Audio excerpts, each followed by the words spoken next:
Hello, everyone. My name is Frank Giblin, and I direct the Urban Development Program at GSA. I have the pleasure of telling you a little bit about our first panel this afternoon, a discussion on the evolution and the evaluation of public design. Senator Moynihan wrote the guiding principles in response to what he saw as the challenges and opportunities of the day. In the next hour or so, we'll take a similar look. We'll examine the realities of our time and consider how they've evolved over the past 50 years. Further, we welcome a candid assessment of federal design itself so that your insights can help us to better serve the American people. Our panelists are very well equipped to help drive this discussion. It is my privilege to briefly introduce them. The Honorable Stephen Breyer was appointed to the Supreme Court in 1994. From 1980 to 1994, he served on the Court of Appeals for the First Circuit of Massachusetts, and it was during this time that Justice Breyer and his colleague, Judge Douglas Woodlock, were key partners in the design and construction of the U.S. courthouse in Boston. Judge Breyer is a true champion of architecture and an insightful observer of the public design process.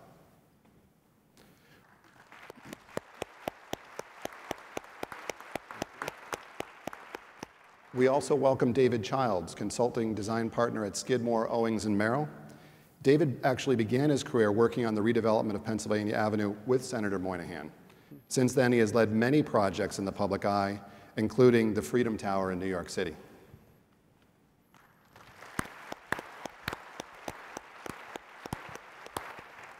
Allan Greenberg heads Allan Greenberg Architect and is one of the leading classical architects of our time.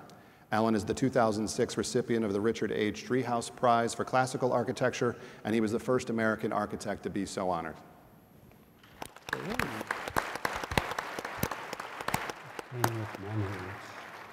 Harriet Tregoning is the director of the Washington, D.C. Office of Planning, and she's the co-founder of the Smart Growth Leadership Institute. Harriet has a unique perspective on federal property's impact within a community and a wealth of experience getting government agencies to think differently about their own development.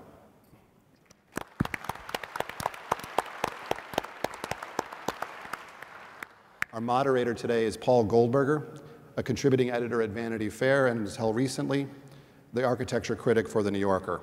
Paul is a respected author and educator, as well as a Pulitzer Prize winner. We are very lucky to have Paul leading this dialogue.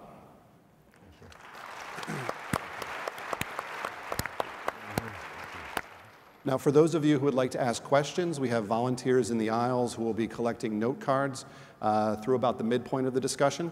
Just raise your hand if you'd like to send in a question or if you need a new card. And would the volunteers who are out there please raise your hand to identify yourselves? Okay. Great. Paul, take it away. Thank you very much, Frank. And welcome to the panel. Not since Thomas Jefferson, I think, has there been a high official of the federal government who so clearly understood and appreciated architecture as Senator Moynihan, in terms of both what it meant as a frame for our daily life, making it more pleasant, more fulfilling, more functional, and as an embodiment of our ideals. He knew that the buildings the federal government builds show the world what we believe in and what we stand for. And they're a way that we speak to future generations. So it's a particular honor, I think, for all of us to be here today to take note of what Pat Moynihan did. The guidelines include a remarkable, what for me at least, was a remarkable quartet of words when Senator Moynihan put together, or then pre-Senator Moynihan, put together 4 words into the same sentence as qualities that he wanted federal architecture to embody: dignity, enterprise, vigor, and stability. You know, yesterday I happened to have attended a hearing on Capitol Hill, and then because the weather was good and because I can't get the New Yorker out of me, I walked down Capitol Hill and then most of Constitution Avenue and looked at an enormous amount of federal architecture and wondered, is it possible for a single building to embody all 4 of those qualities? Or is it a sort of zero-sum game? The more dignity you have, the less vigor. The more enterprise you show, the less stability. That's, I think, something we'll talk about, I hope, in the next few minutes. Moynihan also made a couple of other critical points. He said, as you heard, he wanted federal architecture to embody, and again I quote, the finest contemporary American architectural thought. He wanted to avoid any kind of official government style. And then, in a point that is, I think, particularly resonant to us today, he said the government should be willing to pay some additional cost to avoid excessive uniformity in the design of federal buildings. So there's a lot to talk about.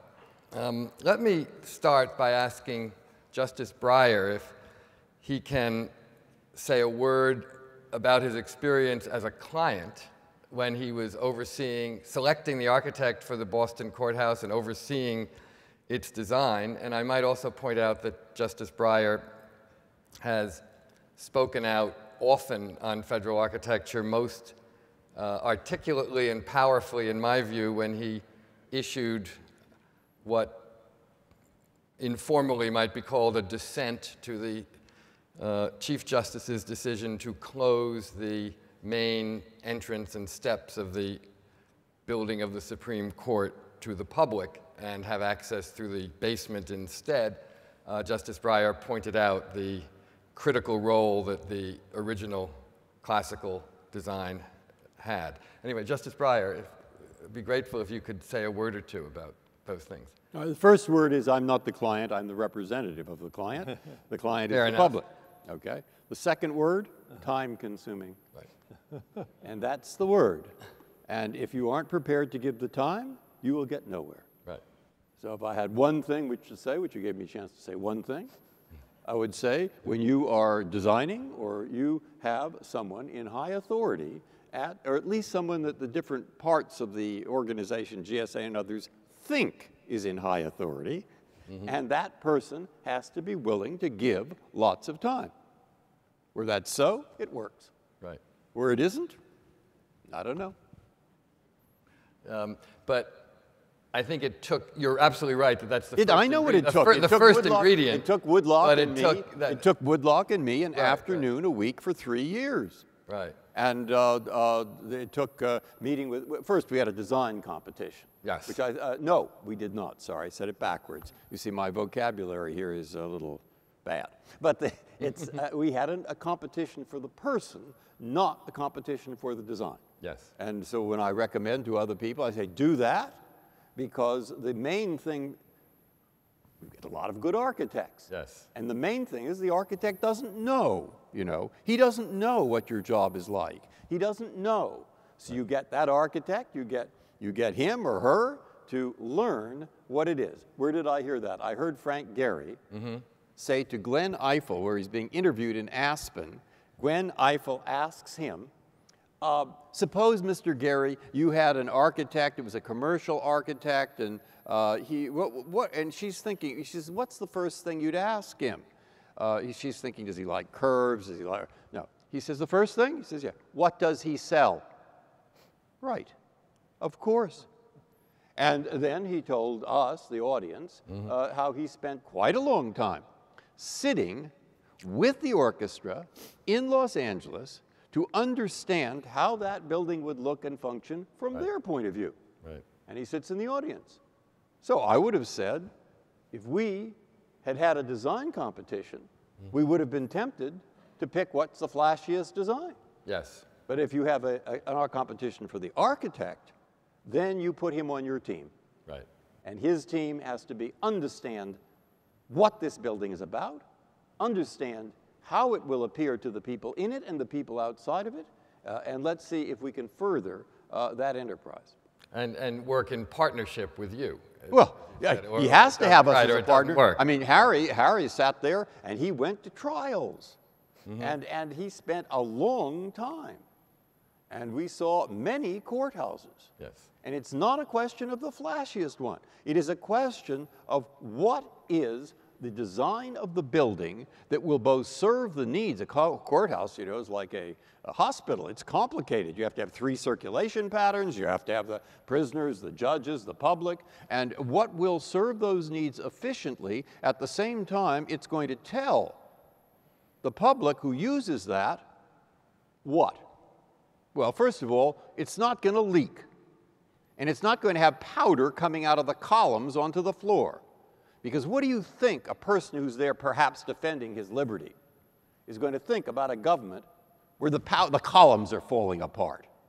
This is important and it's serious, but not overwhelming. So you want something that conveys that to the people who use it and to the public. This is your building. This is not Woodlock's building. Right. It is not Breyer's building. It is not the judge's building. It is a building that is serving a function, and you are part of that function because you are part of America, and this is an important part of your government. That's easy to say, hard to do. So we look at the courthouse on the Strand, done in the end of the, perfect, secular Gothic. Why? Because that secular Gothic in the middle shows you a marketplace, and people are going across that marketplace. Who? The judges, the clients, people who use the building, and the judges are along the side in their rooms. And they're plenty dignified. You don't have to worry about that. A judge is dignified enough. Okay. So, but the point is that this is the public's business being carried on. The judge is part of the furniture. The judge is one of the functionaries of one of the functions of the building, but the public's building. Now, you see that in London, and you see the opposite in Brussels. Because Brussels, it's a processional. And in today's day and age, this day, a judge is not a king. And you don't want a processional to a throne. Okay, so those, I'm just giving you a few of the details. And the details are, you begin with the person, hard to choose that person. Because there are many good architects. But once there is someone who will devote himself to the cause, and that means I and Woodlock have to be willing to spend that half a new with GSA, absolutely with GSA. Right. And I read an artist quoted in the newspaper who said the government is a difficult client, implying he's not going to work for the government. Well, I agree with the statement and believe the opposite of the conclusion. Of course the government's a difficult client. I mean, what do you want, to change the sea or something? Of course it always will be a difficult client, always. That's a reason to help, not a reason to run away. And the reason is, well, I think those 2 sentences alone justify this program. Thank you. And I would think that that was the thinking behind your comment about the Supreme Court as well. That the court, I thought, my goodness, everything in that building conspires to put the public off. It was described in the, I can't remember who described it this way, but he called it 9 black beetles in the Temple of Karnak. and if you go up there into that hallway, it's a great building. Cass Gilbert designed a great building. I understand it was the last neoclassical building in America, and it has many parts that are really good. And one of the difficult things is why do people all over the place think we're not human for some reason? Actually, I say, to tell you the truth, I am a human being, for better or worse. And then they come into the courtroom, listen to our argument, and they always go, gee, they ask questions just like people. I say, yes, right. 90% of those judges are people. The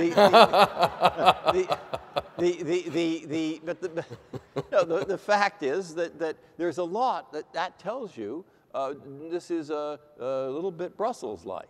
Yeah. All right, I understand that. It's still one of the greatest things about it, which is the opposite, is walking up those steps. There we are. You come into the plaza, and you look up above you, and the steps just lead you in. And over there, most people know this, many. Equal justice under law. The 4 most famous words in American law. And you know who wrote that? You know who made up that phrase? You don't know? The architect. It was Cass Gilbert who made it up. He did. He had a special That celebrated number of legal spaces. scholar. That's right. No, he was trying to fill the spaces. It fit the frieze. It was, and he did it. That's absolutely true. And he went to see Chief Justice Hughes, said, fine.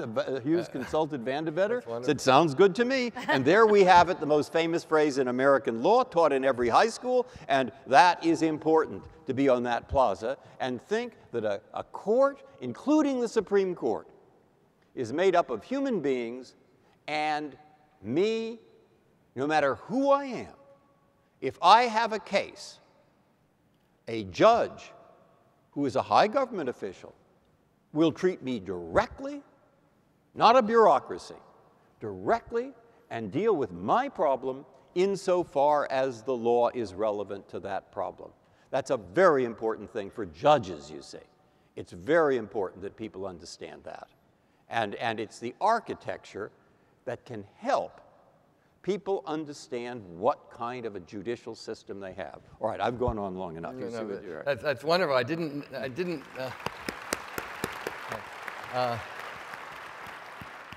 I actually didn't know that it was Cass Gilbert who wrote that phrase, basically to space out, something that would space out for the size of the portico. That's even better. You want one other like that? Right. Well, neither rain nor snow nor dark nor gloom of night. You probably know that. In white on the post office in New York, which had to go a full block. So it was a different kind of challenge, I guess. But who put that in? I presume it was McKim, Mead, and White. Correct. It was a draftsman in McKean, Reed, and White who knew his Herodotus, because it's actually a statement about the Persian postal service written in Book 8 by Herodotus. Okay.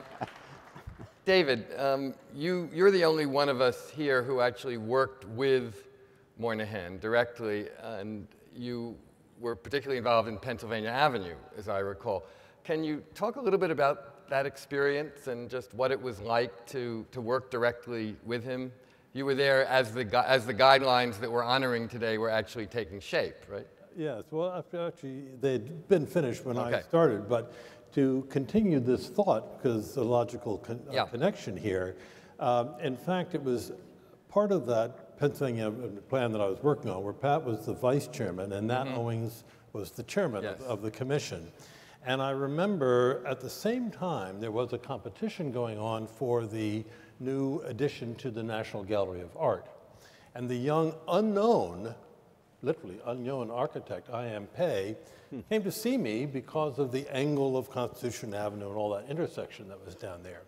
And we got to be good friends. We had lunch many times. And one time he said, I told him, I said, you know, it's remarkable.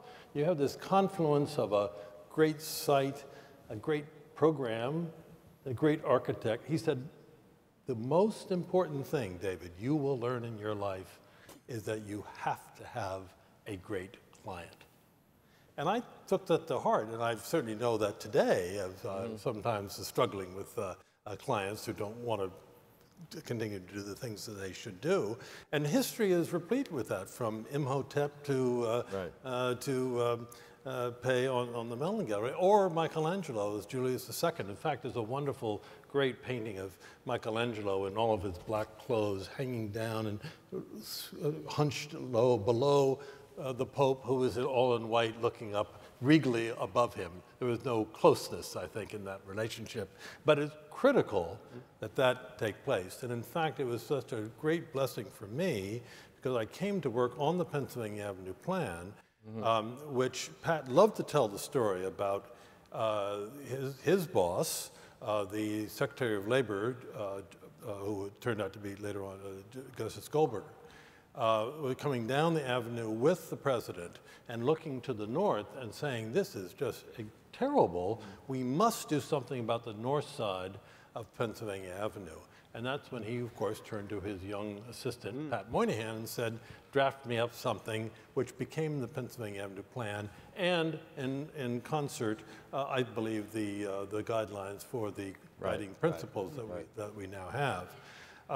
And Pat was desperately interested, whether it was at Commerce or in all of his other roles as ambassador or senator, in the idea about architecture, his role as client or friend or court or whatever it is. Representative of client, to use Justice Breyer's phrase, yes. Now learned about that. And it was particularly fortunate for Washington that when Nixon was elected, he appointed Pat Moynihan to come down to be his urban affairs advisor right after the riots. And Pat landed right there, and I suddenly had my client with me every single day because he moved from Cambridge down to Washington and struck that wonderful relationship that I had with him. And I think I and certainly the Pennsylvania Avenue was the beneficiary of that. But I must say, there's the beginning and that connection there of client or representative and the architect is exactly that train of thought that flows directly into what I enjoyed and was part of in that design. I think Pat Moynihan would have been delighted that you began to answer a question about what he was like to work with by talking about Michelangelo and the Pope. But let's get a little more directly. What was he like actually as a client? Well, the best part was at the end of the day, to tell you the truth. When Pat couldn't stand all the paperwork, and so he'd pile it all up in one place. And at the end of the day, he'd gather it all together and ceremoniously go over to the trash can and throw it out, knowing that, of course, there was a scurry of people who would go and take it out and do all the work that it implied. But he was, because he was alone, Liz had not moved down here at that point. We had very late nights together talking about the avenue, walking the avenue, getting to know the problems, as you were saying, Mr. Justice, about understanding the program that you were dealing with. And he was very much involved in that. He cared desperately. He, of course, in his guiding principles, didn't anticipate certain matters that I know he was really cared about at the end of his life and talked to me about many times. He would call up and talk to me about these things, even when I was in New York and he was still in Washington. And one of them, all of you could guess, is that act of defensible space and the security issues that landed on architecture, particularly on federal buildings. He was desperately worried about that, believing that buildings should be open, the transparency, welcoming the real clients to their buildings, particularly in embassies. When the embassy in Ottawa, the United States Embassy, came up, I had just won that commission. Pat wasn't involved, but he became involved because the site had been moved from, in Ottawa, the sort of the Pennsylvania Avenue site, out to the hinterlands where there was plenty of spaces for moats and arsenals and so forth to get away from the people. That's kind of what we're doing in London as well. Exactly. Yes. And he was desperate to get it back, did get it back, and we were lucky enough to have a site where we could, in fact, use the context, which had a denser facade to do it. But he was very much worried about that and the openness of it. The other matter that I remember talking to him about, walking along Pennsylvania Avenue, was the fact that it was so singular in its use. It was derelict on the north, but the Federal Triangle, a single use, was dead at night, just as much as the canyons of Lower Wall Street was dead. And Pat, and particularly because Nat, who was his extremely close friend and colleague in all this. That's Nat Owings. Nat Owings. Skidmore, Owings, and wanted, Merrill. wanted to bring people back, and he introduced a bill in the Senate which called for multiple retail use at the base of federal buildings. Well, of course, that immediately clashed with all the security issues and never got it through.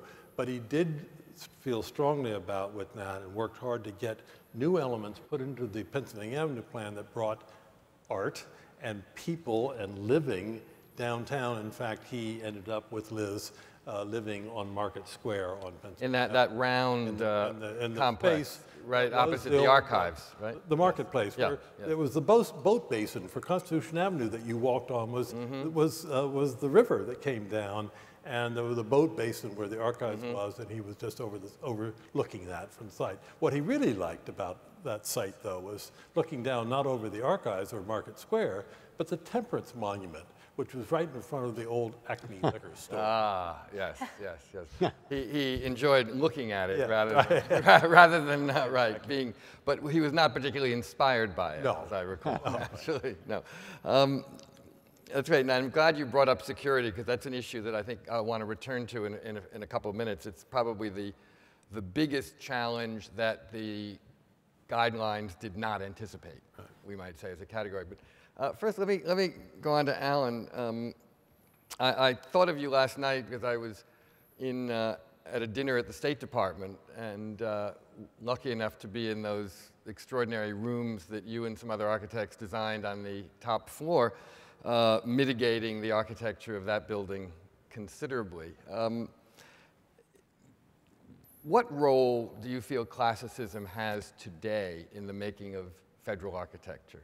Is it possible to generalize? The Moynihan principles do speak of not having an official style, yet we know that well into the 20th century, classicism was as close to an official style here as we might have.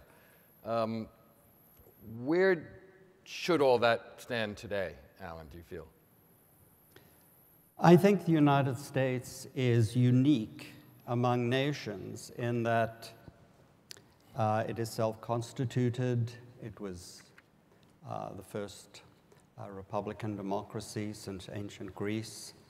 And with the establishment of the Constitution, Washington himself worked on the competition and the plan for the Capitol.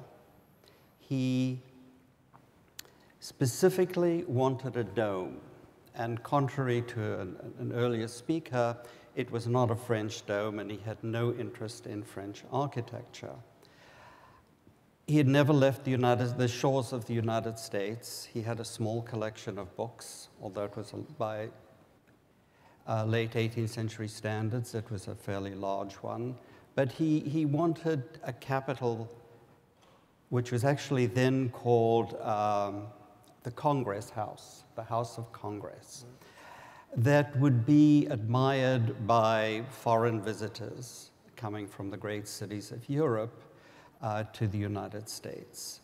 And I think it's important to go through the thought process in designing this building. It built on thoughts that had been explored earlier in 18th century architecture, and particularly by Jefferson in his capital in Virginia. The first words of the Constitution are "we the people." But earlier in the 18th century, the English colonialists living in what we now call the United States were clearly the freest people probably in the history of the world. They had access to land, which was plentiful. They had social mobility and opportunity. And they looked to, in designing their houses, which had little pediments over the front door, they took that symbolism from ancient Greece. The Greek temple was a home of the Greek gods who had the authority, the power to influence society, Greek society. But in the United States, it was the growing power of the people to govern their own lives that became important. So we see this neatly summarized in Jefferson's capital in Virginia. It's a Greek temple. It's not the home of a god, but the people of Virginia. It is the place where their representatives meet and influence the future legislation that governs the state. Washington went much further than that, because under his dome and under the pediments that form the entrances, and there were 32 entrances to the original Capitol, it could be entered in multiple places in contrast to a royal palace in Europe. This was an open building. But the main space under the dome being the symbol of the cosmos, in this case, the cosmos of the United States, was called the Hall of the People. The spaces off to the side were literally where the House of Representatives and the Senate were put. These are secondary spaces, and the president, of course, is somewhere down Pennsylvania Avenue.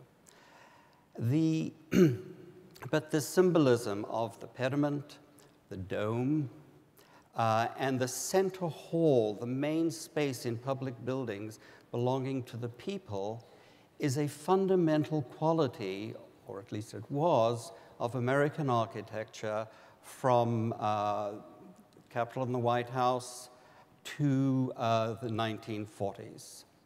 And contrary to Senator Moynihan's description of this as a homogeneous style, there are in fact immense differences in federal courthouses from one state to the other, in state houses.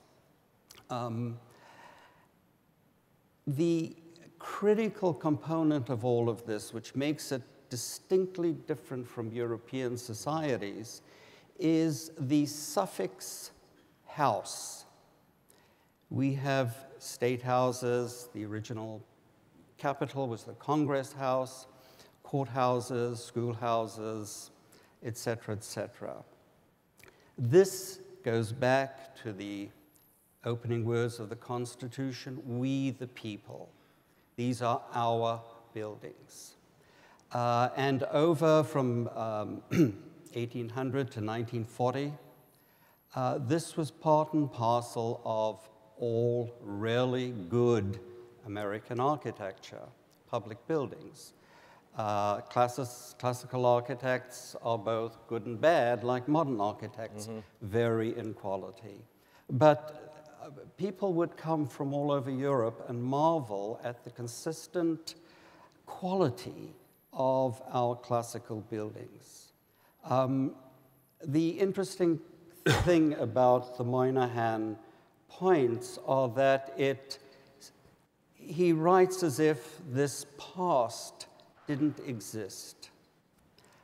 And he does, I believe, talk somewhere about an architecture of its own time, or representing our time. Right. But the problem there is, if it represents our own time, it may not represent time in the future, and it certainly may not relate to the past. How do you develop a classical architecture that embodies all of the symbolism that has been part and parcel of the greatest buildings in America? Actually, Allan, he used the phrase, embody the finest contemporary American architectural thought.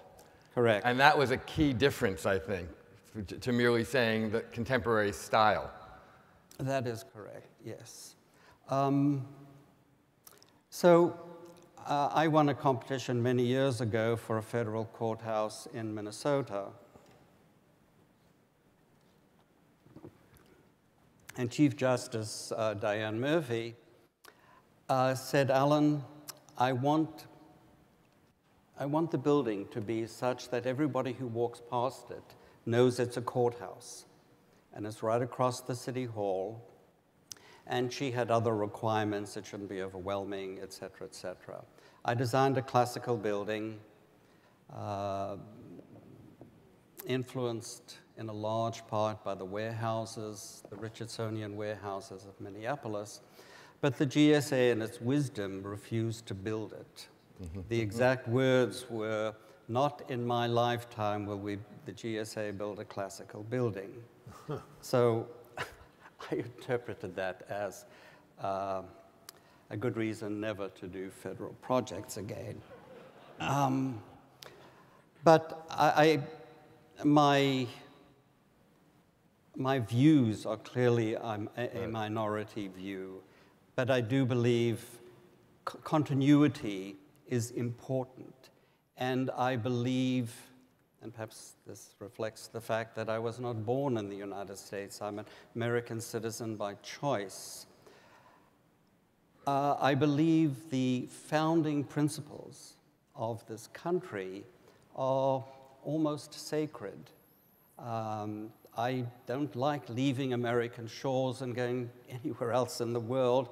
I don't take commissions in other parts of the world. I really love this country and am awed by the principles, by the intelligence, by the generosity of its founding documents, and by the fact that among our founding fathers, you have Washington, Jefferson, and Madison, who were all good architects.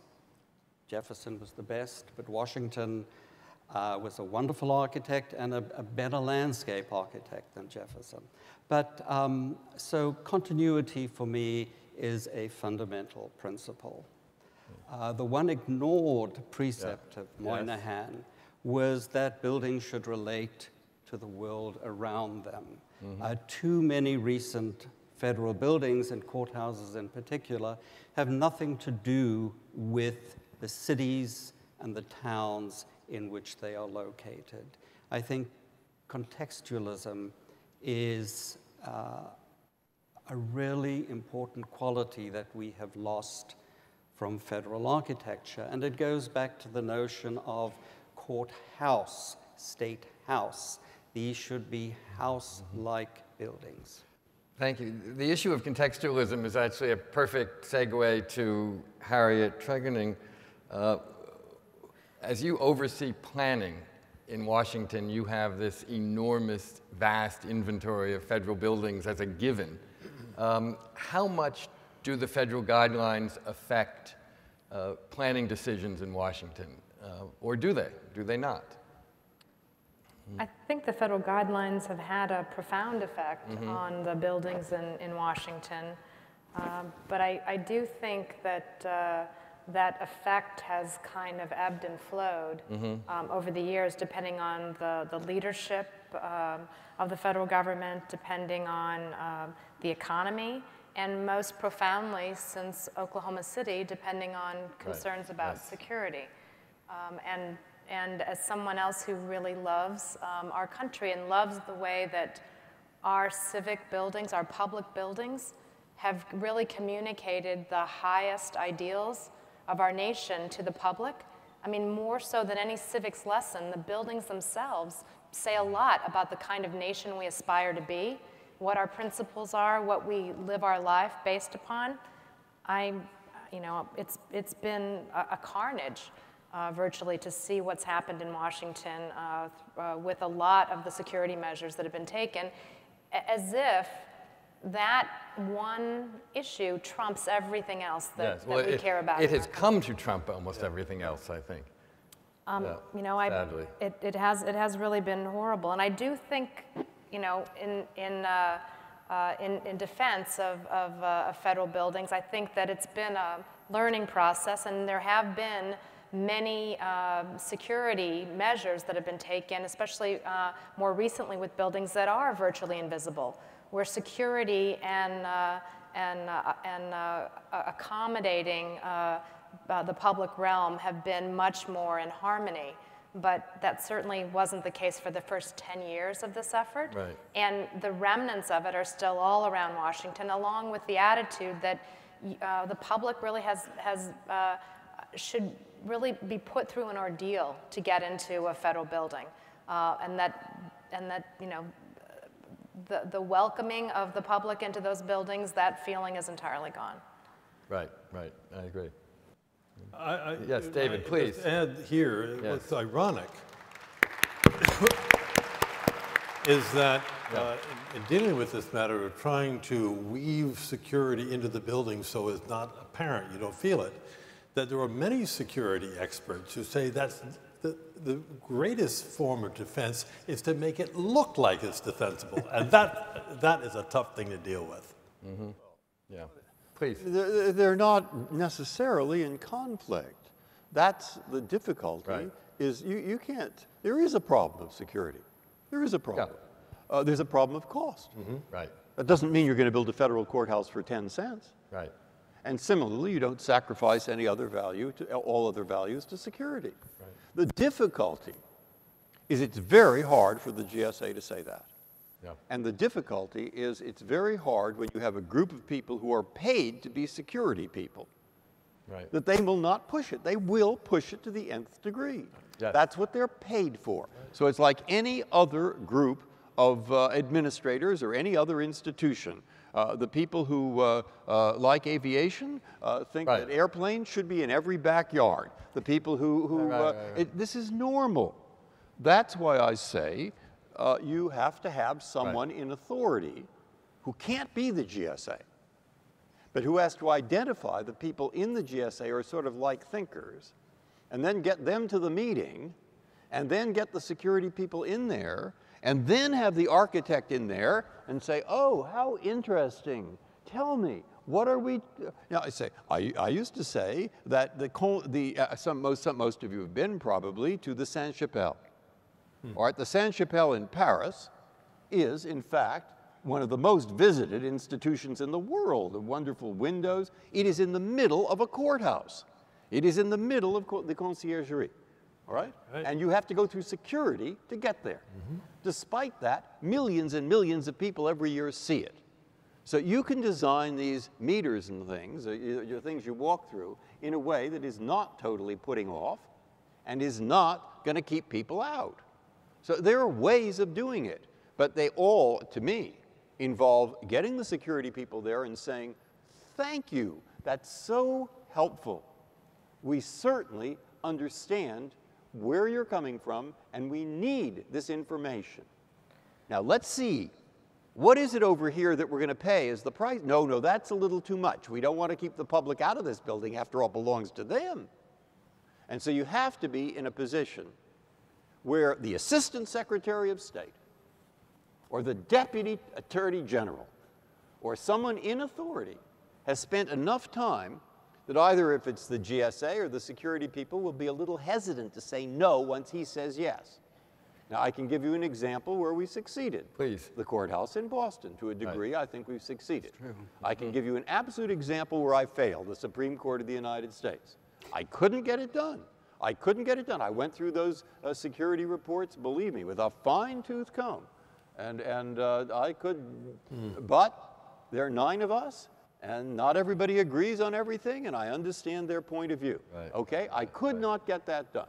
But the one people I think can't get it done, the GSA can't. Right. Because they're at the same bureaucratic, the security people say, oh, we know who you are, you're not going to tell us what to do, et cetera. So that's an added reason to get someone in there who can actually prevent security from locking people out.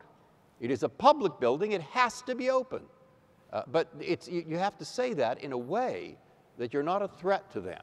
And that all requires tact, and it requires a lot of work. So I wish you good luck on it, because it's very, very important. I don't say that Washington's turning into some kind of a John Wayne movie from Mars with green hitching posts everywhere. I don't know. But that's what I see going on in the street. I'm shocked to hear you say a moment ago that the 9 of you on the Supreme Court do not agree about everything. I'm astonished. Harriet, you were about to add something.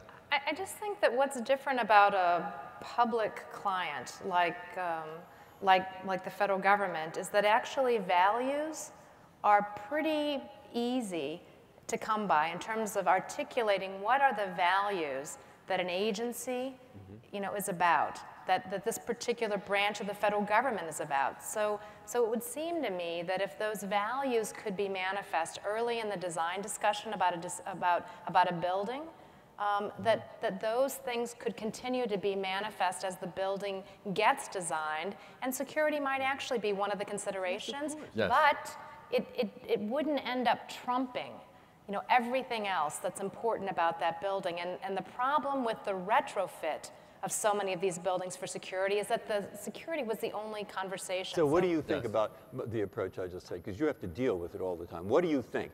Does it work now or not work? Or how do you get it? I think you are right that we are not yet engaging the highest levels of those agencies. And what's funny is that increasingly federal agencies are willing to spend money on branding, on communications, on marketing, on image, and their buildings you know, are the very first thing that most people experience when they go to visit those agencies. And so I think thinking about what is it that the building is saying about the activity that happens inside that building and what values it represents, I think that needs to be the very first conversation that gets had, even in the context of a security decision.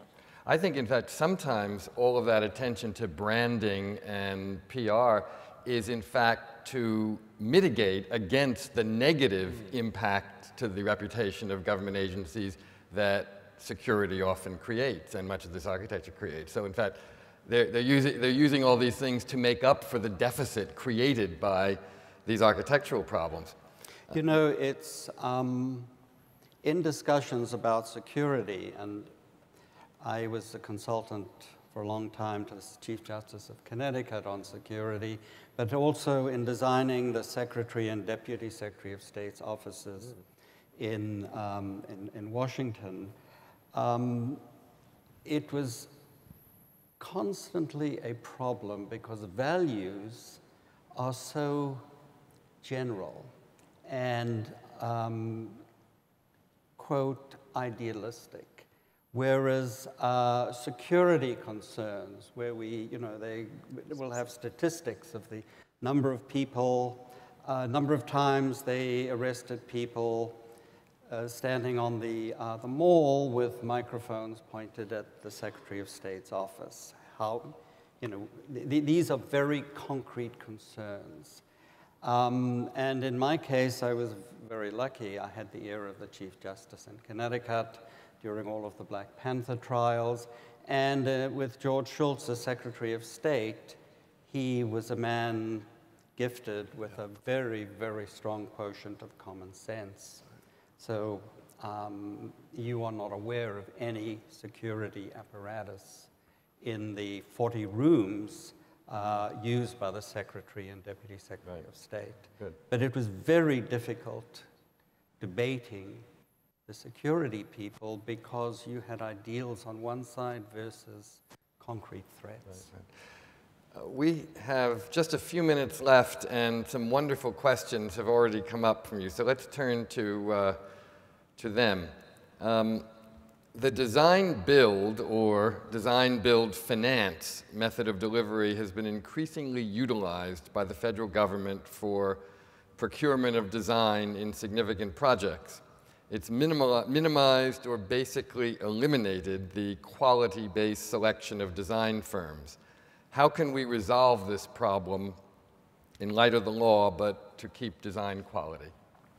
Well, Anyone? I love design build. My Minneapolis courthouse was a design build competition. So you don't believe, to cut right to the chase, as it were, that it necessarily does compromise design quality?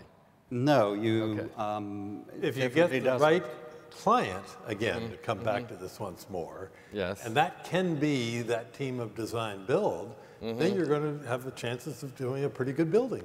It's that relationship with the person who's leading the charge that the architect can bring out and solve these problems of defense and other matters. The critical component, though, was Justice Murphy insisted on vetting the final choice of architects.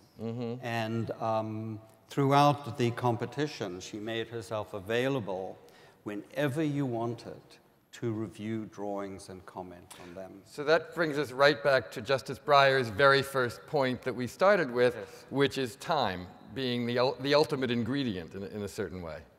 Yeah. There's a Harriet, did you have a comment on that as well, on the design build, or no? Oh, sorry. Okay. Another question, in fact, returns to the issue of time and quotes Justice Breyer's comment and then asks, what convinced you to make time to spend with the architect? What was your tipping point in terms of learning about architecture and caring about it, as you do? Both Woodlock and Harry Cobb were pretty helpful. I learned a lot from both of them. And Woodlock said, which is true, I mean, most people who are in public life are there because they want to help, actually. I mean, I know everybody says everybody's self-interest. Of course they are. But most of them do. And of course, being human beings, you'd like to have some permanence to what you do. And my goodness, what Doug said is, you know, in 10 years or 5 or 3, nobody's going to remember a word of what I write. It'll affect the clients, the litigants in the court. But if you help put up a building, there'll be a lot of people in the future who will be affected. And they're going to be affected. I mean, that's something I also don't think is so. The architects and everyone always thinks, well, it's art and life. It's design and material. It's form and function. I understand why they think that way. But that isn't true for the people who use the building or experience it. It's not two things, it's one thing. And they will come into that building, and they will walk by it, and they will have an experience. Yes. And the only issue is whether that experience will be for the better or for the worse.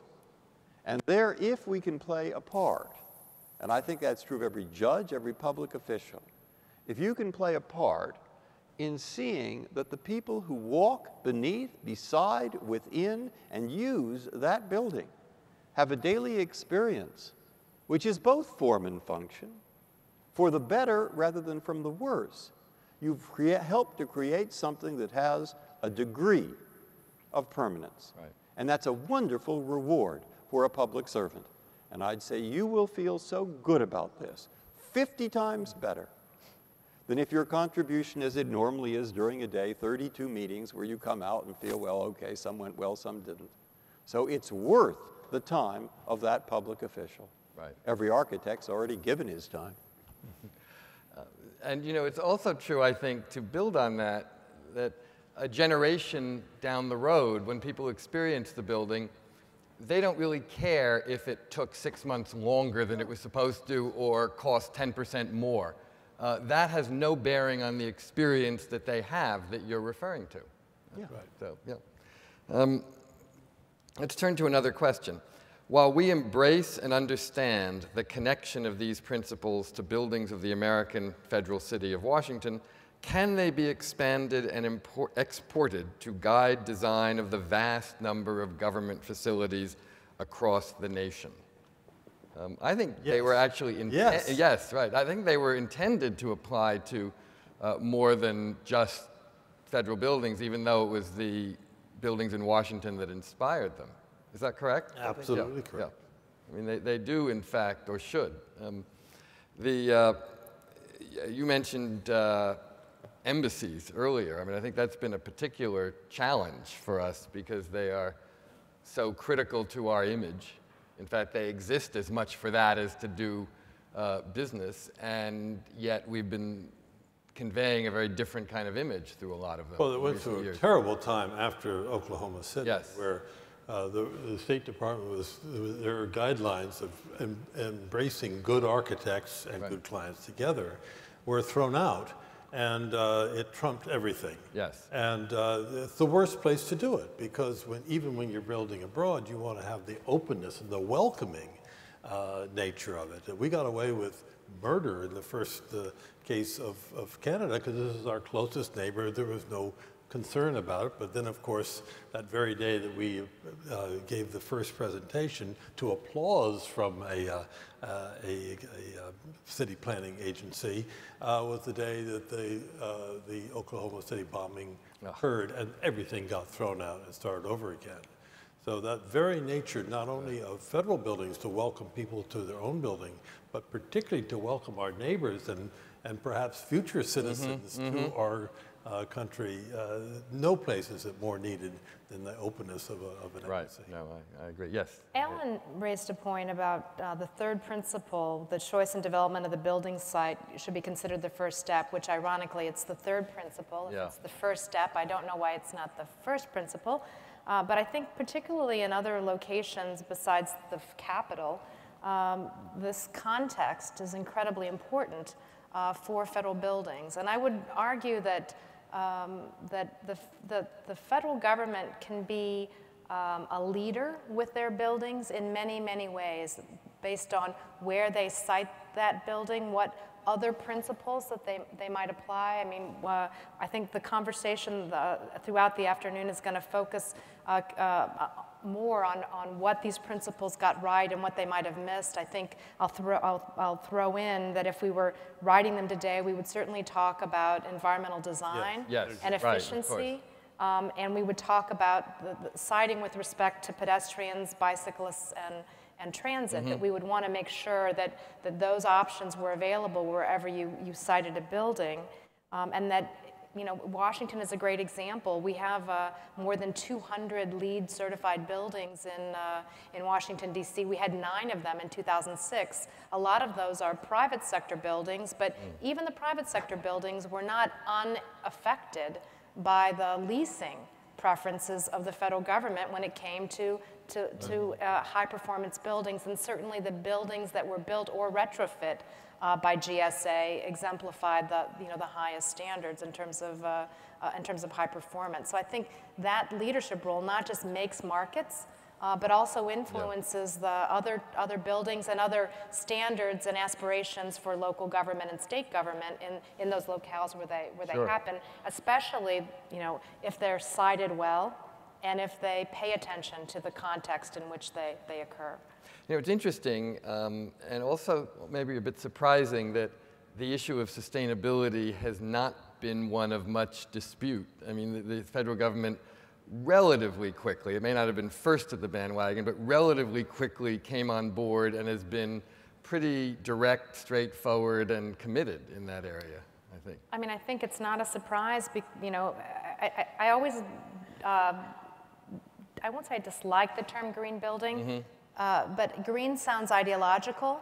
Right. High performance sounds like what you're getting, which is a more energy efficient building, a building where people might like working in it better and might be more productive, that handles the things that buildings must handle with greater efficiency and effectiveness. Who wouldn't want a higher performing building? Right. I'll remember that. Thank you. Here's a two-part question that, since we're getting close to our adjournment time, we'll probably end with. The first part is, how do we inspire Congress to fund or even pay for the upkeep of good design instead of funding security?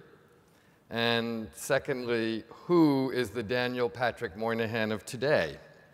And where can I vote for him or her? David. I think this is a wonderful question to either begin on or end on, because it's too late to begin on it, so we'll end on it. The idea of finding a Pat Moynihan is always asked, we always ask that question. We think of GSA as a solitary organization. It's got many different departments, and some of them are charged with getting the lowest possible lease. It's understandable. That's what they're, in your words, are paid for. You need to have the person in Congress, but you also need to have the person at GSA who can ride above that and give direction to all of these groups to bring them together. And I would take this moment to say that one of Pat's closest colleagues that he trained and brought up, a man that did wonders under his time in the Kennedy administration as well as this one, is Bob Peck, who is the person who called for this symposium, invited me to it, and we owe an enormous amount of him for his leadership of bringing it all together. I think that's well said, actually. Thank you. Bob was really an inspiration for so much of the good that GSA has been doing in the last few years. Yes, absolutely. Harriet or Allan, do you have any thoughts on that issue? No. All right. I think David said it very well, and you know, I particularly concur that Bob Peck has shown exemplary leadership, and I'd follow him anywhere. Me too. Okay. Well, I hope we have the chance to.